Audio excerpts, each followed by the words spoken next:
Good morning everyone. आज date है 1 अक्टूबर, यानी कि एक नया महीना। ये जो नया महीना होता है वो हमारी लाइफ में एक नया जोश, एक नया जज्बा लेकर के आता है। यहाँ पे हम क्या कर सकते हैं, नए महीने के शुरुआत में हम अपने लाइफ को रीस्टार्ट कर सकते हैं, रीप्लान कर सकते हैं कि अभी तक जो भी गलतियाँ हुई हैं हमें इस महीने से एक नई शुरुआत करनी है, एक नया प्लान बनाना है। तो अगर आपका अभी तक का प्लान सही से ना चल रहा हो तो आज से 1 अक्टूबर से एक प्लान बनाइए और उस पर बिल्कुल निरंतर लगे रहिए। ओके।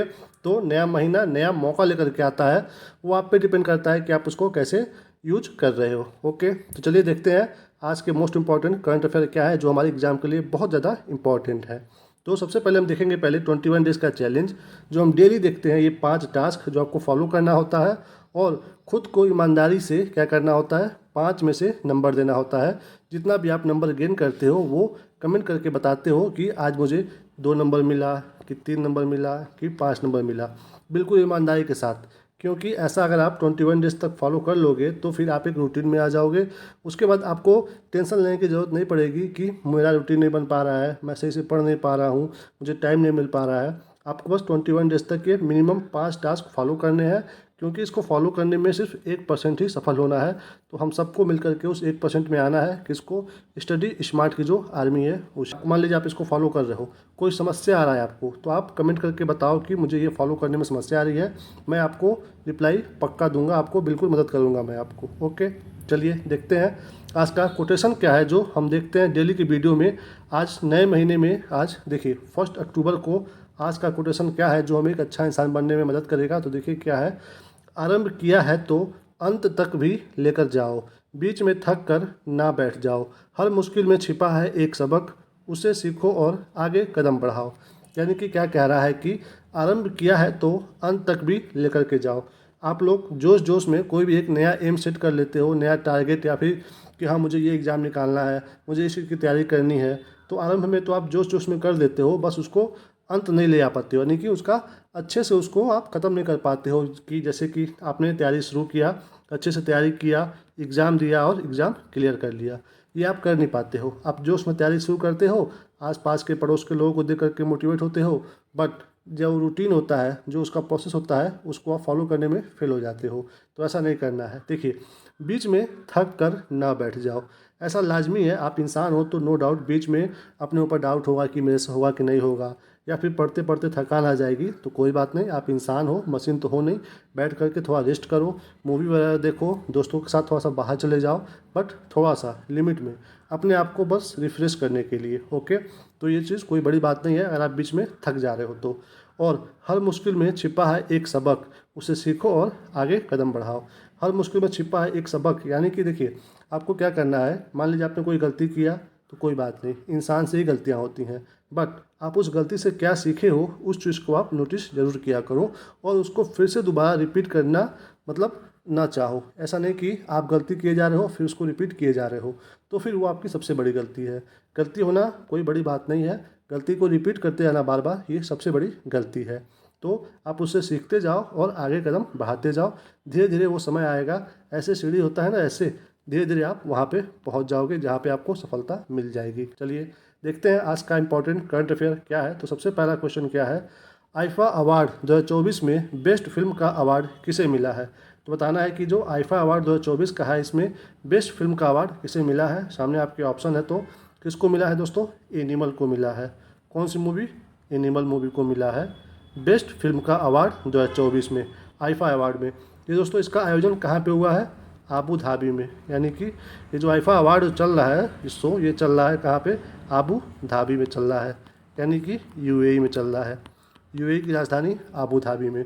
तो वहाँ पे बेस्ट फिल्म का अवार्ड मिला है एनिमल को। ये मूवी बेस्ट फिल्म का अवार्ड पाई है, तो ये हमें जानना ज़रूरी है कि इसके डायरेक्टर कौन है, क्योंकि हमारे एग्ज़ाम में डायरेक्टर बस पूछ सकता है। तो डायरेक्टर कौन है, तो वो है संदीप रेड्डी वांगा, संदीप रेड्डी वांगा। यानी कि संदीप रेड्डी बस याद रखिए, ये है इसके डायरेक्टर एनिमल मूवी के, जिसे मिला है 2024 का बेस्ट फिल्म का अवार्ड। देखिए दोस्तों, यहाँ पे मैं अपना पर्सनल रिव्यू बताता हूँ कि ऐसी फिल्में समाज में नहीं बननी चाहिए जो मतलब एक नेगेटिव सोसाइटी में इम्पैक्ट डाले। यहाँ पे मतलब महिलाओं को इतना लो लेवल का दिखाया गया है कि मतलब क्या ही बताऊँ जा। मतलब पर्सनली अगर मेरा रिव्यू अगर कोई ले तो मैं इस फिल्म को रिलीज होने ही नहीं दूंगा।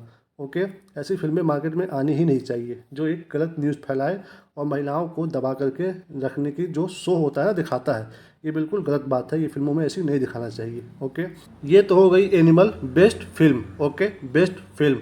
और बेस्ट एक्टर का अवार्ड किसको मिला है यहाँ पे देख लीजिए। यानी कि बेस्ट एक्टर, एक्टर कौन पाए हैं? शाहरुख खान जी पाए हैं। कौन? शाहरुख खान जी। कौन सी मूवी के लिए? अपनी जवान मूवी के लिए। और बेस्ट एक्ट्रेस, बेस्ट एक्ट्रेस ये अवार्ड किनको मिला है? रानी मुखर्जी जी को, रानी मुखर्जी जी को मिला है। कौन सी मूवी के लिए मिला है? Mrs Mrs Mukherjee versus Norway, इस मूवी के लिए मिला है इनको। तो ध्यान रखना है, मोस्ट इम्पॉर्टेंट है कि किस मूवी को एनिमल 2024 का बेस्ट फिल्म अवार्ड मिला है। आगे बढ़ते हैं, चलते हैं अगले प्रश्न पे। अगला क्या है? 14वीं हॉकी इंडिया जूनियर महिला राष्ट्रीय चैंपियनशिप 2024 कहाँ शुरू हुई है? तो किसकी बात हो रहा है ये? 14वीं हॉकी इंडिया जूनियर महिला राष्ट्रीय चैंपियनशिप कहाँ शुरू हुआ ये आपको बताना है। सामने यहाँ पे आपके ऑप्शन है, तो सही ऑप्शन क्या है इसमें से? ए। कहाँ पे शुरू हुआ है? रांची में, यानी कि झारखंड में शुरू हुआ है हॉकी। इसमें टोटल 26 टीमें भाग लेंगी, यानी कि 26 टीमें आमना सामना इसमें करेंगी आपस में। तो देखते हैं कैसा इसका रिजल्ट होता है, कौन जीतता है, वो आगे हम देखेंगे जैसे जैसे इसका न्यूज़ आएगा। यहाँ पे आपको ध्यान देना है कि हमारे देश का राष्ट्रीय खेल क्या है? तो वो हॉकी है। राष्ट्रीय खेल क्या है? हॉकी है। बट अफसोस की बात है कि इसको उस लेवल तक का बढ़ावा नहीं मिला है जैसे हमारे देश में क्रिकेट को मिला है। तो आप लोग प्लीज़ हॉकी को भी सपोर्ट किया करिए और हॉकी के साथ साथ फुटबॉल को भी, यानी कि सब गेम को बराबर लेवल पे हमको सपोर्ट करना चाहिए। तो राष्ट्रीय खेल क्या हो गया? हॉकी। और हमारे देश के हॉकी के जादूगर, हॉकी के जादूगर कौन है ये आपको पता होना चाहिए। तो कौन है वो? मेजर ध्यानचंद जी। कौन है? मेजर ध्यानचंद जी। और इन्हीं की जो डेट ऑफ बर्थ है, जन्म दिवस 29 अगस्त, इस दिन को हम लोग क्या घोषित कर दिए हैं अपने देश में? राष्ट्रीय खेल दिवस, राष्ट्रीय खेल दिवस। तो ये हॉकी से संबंधित जो भी इम्पोर्टेंट था वो हमने बता दिया। यहाँ पे 29 अगस्त को क्या मनाया जाता है? राष्ट्रीय खेल दिवस, जो कि मेजर ध्यानचंद जी का जन्मदिन है। ओके, चलिए चलते हैं अगले प्रश्न पे। अगला क्या है? विश्व एथलेटिक्स कॉन्टिनेंटल टूर में 5000 मीटर दौड़ में किस भारतीय एथलीट ने स्वर्ण पदक जीता है? देखिए इंपॉर्टेंट हो जाता है क्योंकि इन्होंने स्वर्ण पदक जीता है, यानी कि गोल्ड मेडल। तो बताना है कि 5000 मीटर दौड़ में किसने जीता है ये स्वर्ण पदक। सामने यहाँ पे आपके ऑप्शन है, तो किसने जीता है दोस्तों? बी। गुलवीर सिंह जी ने। किसने? गुलवीर सिंह जी ने जीता है स्वर्ण पदक। आपको ये भी पूछ सकता है इनका नाम दे करके कि हाल ही में 5000 मीटर में ये जीतने वाले कौन से पदक हैं? तो ये स्वर्ण पदक जीते हैं। या तो ये पूछ देगा या तो नाम पूछ देगा, तो ध्यान रखना है, दोनों इंपॉर्टेंट क्वेश्चन आ सकता है। इन्होंने 5000 मीटर की जो दूरी है वो 13 मिनट और 11 सेकंड में कंप्लीट किया है। इसका आयोजन कहाँ पे हुआ था? विश्व एथलेटिक्स कॉन्टिनेंटल टूर का इसका आयोजन हुआ था जापान में। कहाँ पे? जापान में। तो इससे जो भी क्वेश्चन आए आप अच्छे से देख लीजिएगा, टैकल करिएगा। चलिए चलते हैं अगले प्रश्न पे। अगला क्या है? दिल्ली उच्च न्यायालय के मुख्य न्यायाधीश के रूप में किसने शपथ ली है? तो बताना है कि दिल्ली उच्च न्यायालय के मुख्य न्यायाधीश किन्हें बनाया गया है। सामने आपके ऑप्शन है, तो किनको बनाया गया है? ए। मनमोहन जी को। कौन? मनमोहन। ये मतलब वो मनमोहन जी नहीं है जो हमारे पीएम थे, ये दूसरे, उनका नाम मनमोहन ही है। तो ये दूसरे हैं। देखिए यहाँ पे देखिए कहाँ के बने हैं? ये दिल्ली के बने हैं मनमोहन। और दिल्ली के अभी हाल ही में सीएम का नाम, यानी कि सीएम परिवर्तित हुई हैं, तो उनका नाम क्या है ये आपको कमेंट करके बताना है कि अभी हाल ही में सीएम कौन बनी है दिल्ली की, कमेंट करके ज़रूर बताइएगा। और दिल्ली में देखिए दोस्तों, हर राज्य में होते हैं राज्यपाल, बट जो हमारा यूटी होता है यानी कि यूनियन टेरिटरी, तो वहाँ पे कौन होते हैं? राज्यपाल नहीं होते हैं, उपराज्यपाल होते हैं। क्यों? क्योंकि यहाँ पे जो मेन सेंटर में जो होते हैं राष्ट्रपति जी, वो यहाँ पे कंट्रोल करते हैं जो भी हमारा यूटी होता है, तो इसलिए वहाँ पे उपराज्यपाल होते हैं, राज्यपाल नहीं होते हैं। तो प्रेजेंट टाइम में दिल्ली के उपराज्यपाल कौन है? तो वो है VK सक्सेना जी।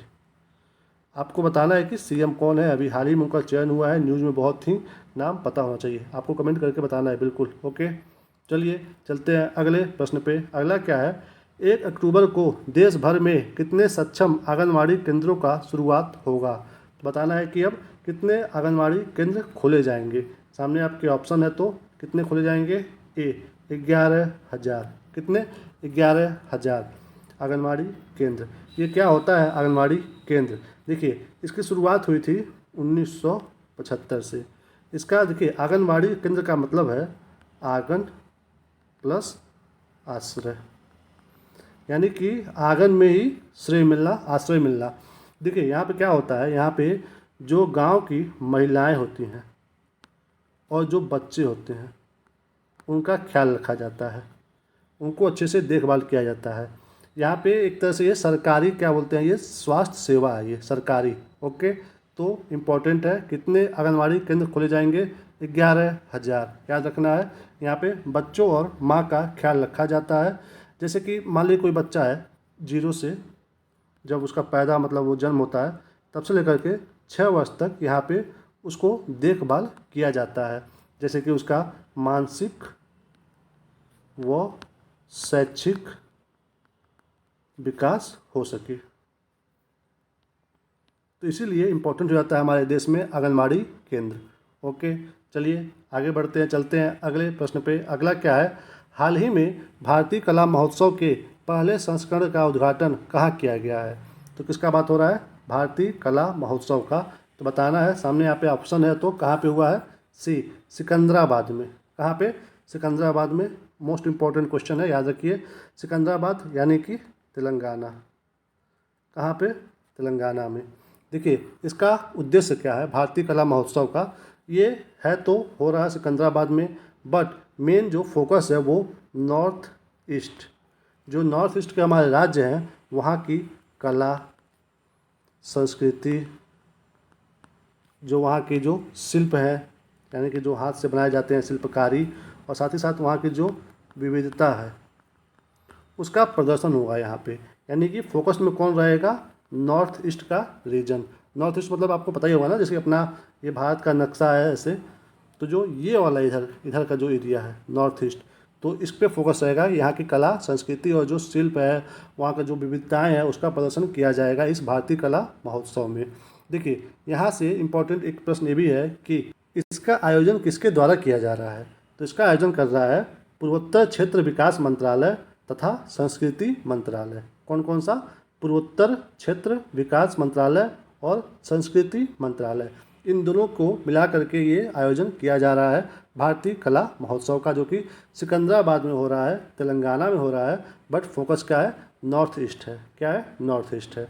चलिए आगे बढ़ते हैं, चलते हैं अगले प्रश्न पे। अगला क्या है दोस्तों, हाल ही में किसे प्रतिष्ठित 2024 शास्त्र रामानुजन पुरस्कार से सम्मानित किया गया है।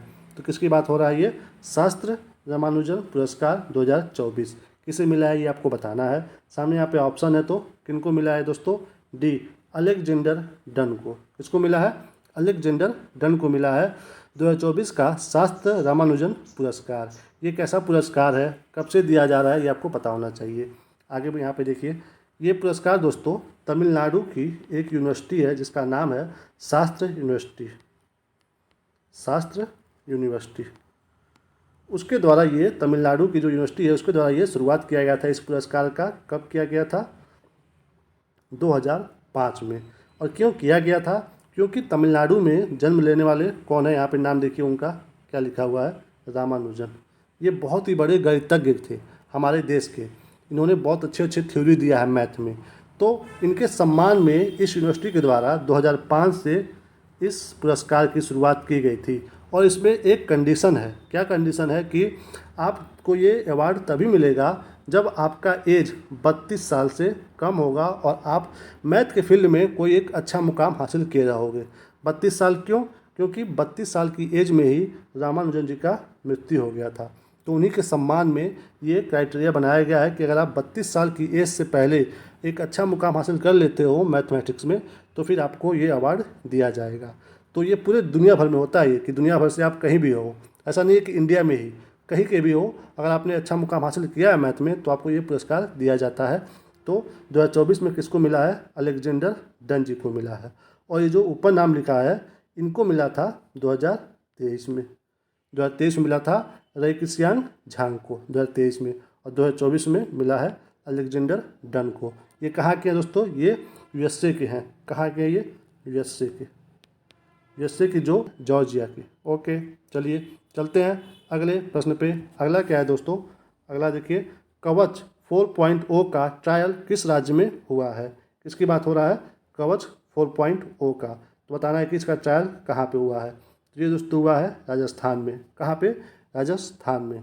तो बात इंपॉर्टेंट इसका ये है कि ये कवच 4.0 है क्या, किससे संबंधित है? तो ये दोस्तों किससे संबंधित है? रेल से। किससे? रेल से। तो ट्रायल क्या हुआ है यहाँ पे, ये देख लीजिए। यहाँ पे ये सवाई माधोपुर से लेकर के कोटा के बीच में ट्रेन चलाई गई। कितना दूर? 108 किलोमीटर। कितना? 108 किलोमीटर। और वहाँ पे रेलवे ट्रैक की जो सुरक्षा कैसी है, कैसी होनी चाहिए, इसका परीक्षण किया गया। किसका? रेलवे ट्रैक का, जो कि ऑटोमेटिक होता है।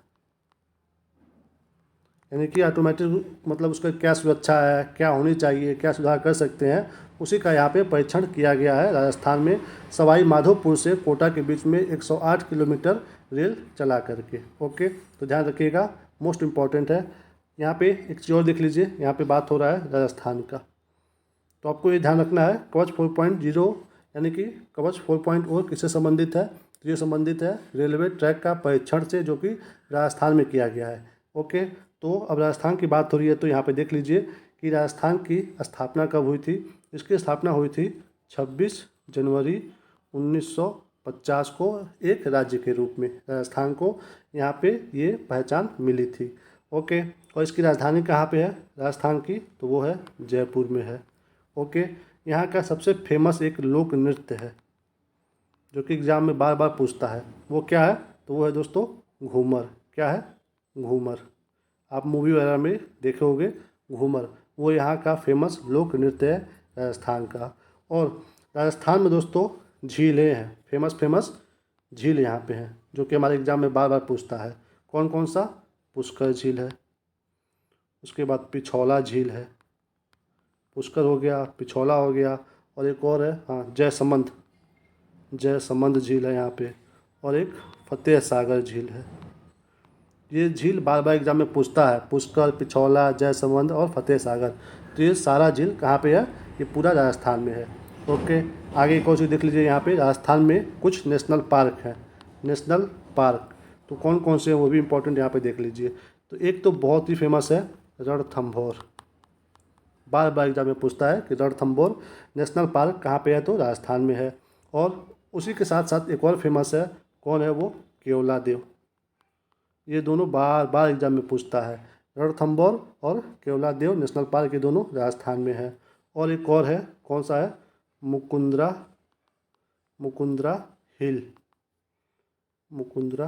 हिल नेशनल पार्क। तो ये तीनों इंपॉर्टेंट नेशनल पार्क हैं जो कि कहाँ पे है? राजस्थान में है। ओके, हमने देख लिया राजस्थान के बारे में भी। कवच 4.0 संबंधित है रेलवे ट्रैक के परीक्षण से। आगे बढ़िए, चलते हैं अगले प्रश्न पे। अगला क्या है? हाल ही में बीसीसीआई ने राष्ट्रीय क्रिकेट अकादमी का उद्घाटन कहाँ किया है? किसकी बात हो रही है? राष्ट्रीय क्रिकेट अकादमी का उद्घाटन बीसीसीआई के द्वारा कहाँ किया गया, ये आपको बताना है। सामने आपके ऑप्शन है, तो कहाँ पे हुआ है दोस्तों? बी, बेंगलुरु में हुआ है। किसका उद्घाटन? राष्ट्रीय क्रिकेट अकादमी का। देखिए दोस्तों, ये कोई नया नहीं है कि इसको नया बनाया गया है, ये पहले से भारत का वहाँ पे है एनसीए। ओके, यानी कि नेशनल क्रिकेट अकादमी। तो उसी को अब चेंज करके, उसको अपडेट करके एक नया नाम दिया गया है। तो उसका अब नया नाम क्या हो गया है? बीसीसीआई। उसके बाद यहाँ पे बीसीसीआई सेंटर ऑफ एक्सीलेंस, मतलब उसको और अपडेट किया गया है, उसमें और कुछ जगह ऐड किया गया है, और इसको अब ये नाम दे दिया गया है। ये कितने एरिया में फैला हुआ है? टोटल दोस्तों ये 49 एकड़ में फैला हुआ है, जो कि बीसीसीआई बहुत दिन से प्लान कर रहा था कि मैं एक ऐसा बड़ा सेंटर बनाऊं जहां पे कई ज़्यादा पिच हो और अच्छे से खिलाड़ी का यहाँ पे प्रैक्टिस हो सके। तो इसीलिए बीसीसीआई ने ये सेंटर फॉर एक्सीलेंस बनाया है, जो कि पहले एनसीए के नाम से जाना जाता था। तो यहाँ पे देखिए इंपॉर्टेंट चीज़ उन्होंने क्या क्या बनाया है। यहाँ पे इन्होंने बनाया है तीन स्टेडियम बनाया है। उसमें अंदर यह सोचिए, वो भी इंटरनेशनल लेवल का, ऐसा नहीं है कि छोटा मोटा, एकदम इंटरनेशनल लेवल का स्टेडियम बनाया है। ये तो हो गया 3 स्टेडियम। इसके साथ साथ 45 जो है वो ट्रेनिंग विकेट बनाया है, ट्रेनिंग विकेट। तो ये सब जानकारी आपको एक्स्ट्रा जानकारी है, आपको पता रहेगा तो बहुत अच्छी बात है, नहीं पता रहेगा तो भी कोई बात नहीं है। बस आपको ये जानना है कि जो पहले एनसीए नाम से जाना जाता था, जहाँ पे जैसे कि कोई प्लेयर चोटिल हो गया या फिर उसको प्रैक्टिस करना है तो वहाँ पे जाकर के वो प्रैक्टिस करते थे। तो अब उस एनसीए का नाम चेंज होकर के हो गया है बीसीसीआई सेंटर ऑफ एक्सीलेंस, जो कि बेंगलुरु में है। ओके, चलिए चलते हैं अगले प्रश्न पे। अगला क्या है, हाल ही में किस राज्य सरकार ने छात्र भ्रमण के लिए दर्शनी योजना शुरू की है? तो बताना है कि छात्र भ्रमण करने के लिए किस राज्य ने दर्शनी योजना शुरू किया है। तो सामने आपके ऑप्शन है, तो किसने शुरू किया है दोस्तों? तेलंगाना ने। किसने? तेलंगाना ने। बात हो रही है तेलंगाना की, और तेलंगाना के बारे में हम लोग कई बार देख चुके हैं, कई बार कि इसकी स्थापना कब हुई थी, इसका ये जब स्थापना हुआ था तो उस समय ये किस नंबर का राज्य बना था, कई बार देख चुके हैं। तो आपको अब तो वो ज़बान पे याद हो गया होगा। कब हुआ था इसका स्थापना? 2 जून को हुआ था। और किस सन में हुआ था? तो 2014 में हुआ था। किस नंबर का राज्य बना था? 28वां नंबर का राज्य बना था। ये सब हम बार बार देख चुके हैं, बट हम यहाँ पे देखेंगे कि तेलंगाना से संबंधित क्या क्या इंपॉर्टेंट करंट अफेयर अभी इस बार 2024 में है, जो हमारे एग्जाम के लिए इंपॉर्टेंट है। देखिए, तेलंगाना में हुआ था वर्ल्ड आर्टिफिशियल समिट। क्या हुआ था? वर्ल्ड आर्टिफिशियल समिट 2024 का। तो एग्जाम में पूछे कि वर्ल्ड आर्टिफिशियल समिट 2024 कहाँ हुआ था, तो भारत के तेलंगाना राज्य में हुआ था। मोस्ट इम्पॉर्टेंट है, यानी कि इसको मतलब यहाँ पे करने का उद्देश्य क्या था भारत का, कि हैदराबाद को क्या बनाना है? आर्टिफिशियल मतलब एआई। हैदराबाद को एआई के निवेश का बहुत ही बड़ा केंद्र बनाने का प्लान है सरकार का। तो इसीलिए यहाँ पे वर्ल्ड आर्टिफिशियल समिट 2024 हुआ था तेलंगाना में। यानी कि अगर आपके एग्जाम में ऐसा पूछे कि भारत सरकार एआई निवेश में, एआई मतलब एआई के निवेश में किस राज्य को केंद्र बनाना चाह रही है, तो वो हैदराबाद है, तेलंगाना का राजधानी। ओके, यहाँ पे एक चीज़ और देख लीजिए इंपॉर्टेंट क्या है, कि प्रोजेक्ट यहाँ पे शुरू किया गया था एक। कौन सा प्रोजेक्ट है? स्वास्थ्य नगरम। इसमें ये मतलब ये शुरू हुआ था कब? ये शुरू हुआ था जुलाई 2024 में। इसमें मेन मोटो क्या था इनका? ये मोटो था इसमें प्रोजेक्ट स्वास्थ्य नगरम में कि नगर को टीबी मुक्त करना है। क्या करना है? टीबी मुक्त करना है नगर को। तो अगर आपके एग्जाम में पूछे कि प्रोजेक्ट स्वास्थ्य नगरम किससे संबंधित है, तो टीबी मुक्त अभियान से संबंधित है। यदि ये पूछे कि प्रोजेक्ट स्वास्थ्य नगरम किस राज्य के द्वारा शुरू किया गया था, तो तेलंगाना के द्वारा शुरू किया गया था। ओके, तो यहाँ पे लास्ट में एक और देख लीजिए, यहाँ के सीएम जो कि हम बार बार देखते हैं, तो कौन है? रेवंत रेड्डी जी हैं। कौन है? रेवंत रेड्डी जी।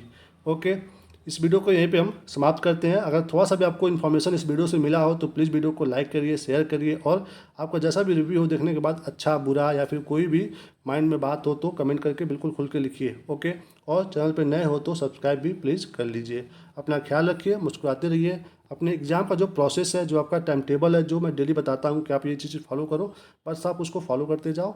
रूटीन बनाओ, अपने एक चार्ट पे लिखो कि आज मुझे दिन भर में क्या करना है, उसको फॉलो करो। 80% भी फॉलो कर ले रहे हो तो आप बहुत ही बच्चों से आगे निकल चुके हो। ओके, मिलते हैं आपको अगले वीडियो में, तब तक के लिए जय हिंद, जय भारत, जय माता दी।